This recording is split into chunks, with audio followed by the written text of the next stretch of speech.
কোনোদিন একটা মানুষকে আমি সরি ছাড়া তর্ক করি নাই ভাইজান।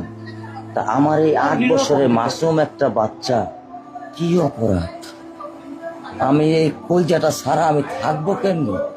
আমার এই বাচ্চাটা আমি ঘরে ঢোকার আগে ফ্রিজের মধ্যে আমার জন্য শরবত বানায় রাখে। আমার বড় মেয়ে না, আমার ছোট মেয়ে, 8 বছরের মেয়ে। বাবা শরবতের ছবি এখানে লাগাই রাখছে, বাবা তুমি আমাকে নিয়ে যাবা। আমি বলছি, আল্লাহ বাবা তুমি আল্লাহর কাছে যাও, আমার তো নেওয়ার দিয়ে যাওয়ার ক্ষমতা নাই।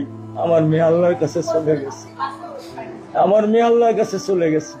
আমার মাসুম এই বাচ্চাটা কি অপরাধ করছে নির্মম ভাবে আমার বাচ্চাটারে হত্যা করলো? কি আমার ক্ষতি, কি আমার অন্যায়, কি আমার দোষ? আমি একটু জানতে চাই আপনাদের কাছে। আমার যদি কোনো দোষ থাকে, আমার কোনো যদি অন্যায় থাকে, প্রকাশ্যে আপনারা আমার ফাঁসি দিয়ে দেন। আমি এই বাচ্চাটা ছাড়া আমি থাকবো কেমনি? আমি কেমনি আমার এই কলজা টুকরা ছাড়া আমি থাকবো? আমার পক্ষে সম্ভব না। দিনে ও 50 থেকে 100টা কল দেয় আমারে, বাবা তুমি কখন আসবা, বাবা তুমি কখন আসবা, বাবা তুমি কখন আসবা। 8টা বছর আমি আমার বুকের এই ঘরে ঘুম পাড়াইছি। আমি আজকে আমি কার সাথে ঘুম আসবো? আমি কি দিয়ে মনে সান্ত্বনা দিব? আমার অপরাধ কি?